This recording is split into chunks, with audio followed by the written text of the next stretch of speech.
Lo pernah nggak nih buka kulkas terus lihat minyak goreng tinggal setetes? Sorry ya. Itu detik dimana lo sadar nih kalau kehidupan lo bergantung sama sawit.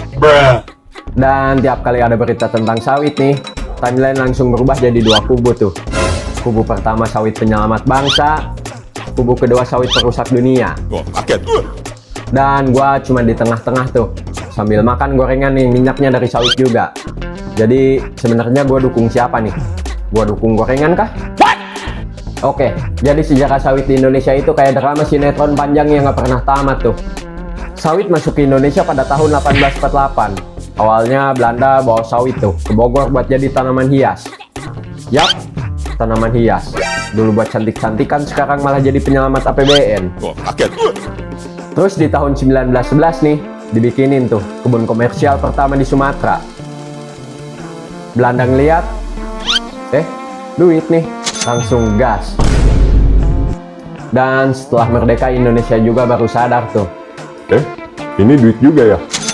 Pemerintah langsung bilang tuh, Ayo kita sawitkan negeri ini.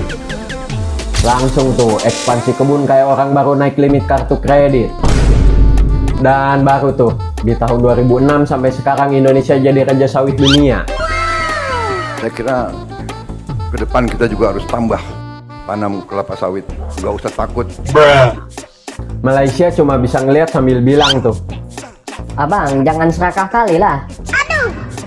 coba lu bayangin nih, dari tanaman hias sekarang malah jadi sumber duit negara. Jadi kalau ada anak muda yang kerja di sawit bilang kalau gajinya lumayan nih, lu ingetin dia, itu karena nenek moyang kita dulu iseng nanam tanaman hias. Sombong amat. Jadi bisa dibilang sawit ini bukan sekedar tanaman tuh, literally ini penghasil pasif negara. Nilai ekspornya ratusan triliun.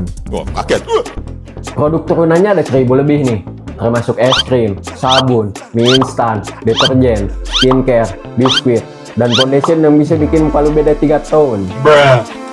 Orang yang hidup dari sawit kurang lebih ada 16-17 juta orang. Indonesia kalau ekonomi lagi goyang nih, pemerintah langsung peluk sawit sambil bilang tuh, Sini nak, cuma kamu doang yang ngerti bapak.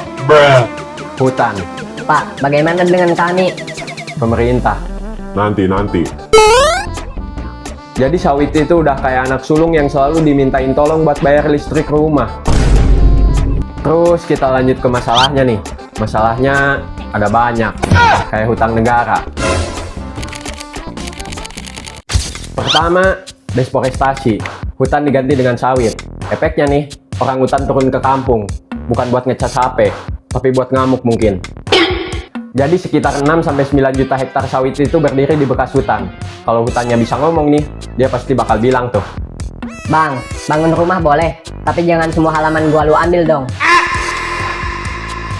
Kedua, mafia lahan. Ini selalu ada, ya karena sawit itu butuh lahan. Kalau bukan oknum kita sebut aja konsultan misterius tuh. Ada tanah adat nih, yang tiba-tiba bukan jadi tanah adat lagi. Alamak najisnya. Warga, Ini tanah kami secara adat. perusahaan, Ini tanah kami secara surat. pejabat. Ini tanah kami secara... Ya pokoknya begitulah. Kadang kalau baca berita nih, 1.800 hektar sawit ternyata di kawasan hutan. Lah, gimana ceritanya tuh? Itu kayak orang bangun rumah 3 lantai terus bilang nih. Loh, ternyata ini tanah negara ya? Ketiga, kebakaran lahan. Kebakaran itu sering katanya karena cuaca nih. Cuaca malah dijadiin kambing hitam tuh.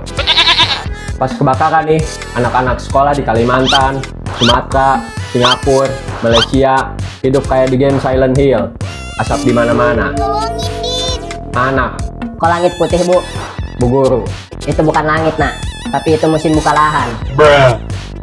Ya, tapi namanya juga Indonesia tuh. Yang bikin masalah siapa yang dimarahin rakyat. Capek ah. Kita lanjut ke harga sawit nih.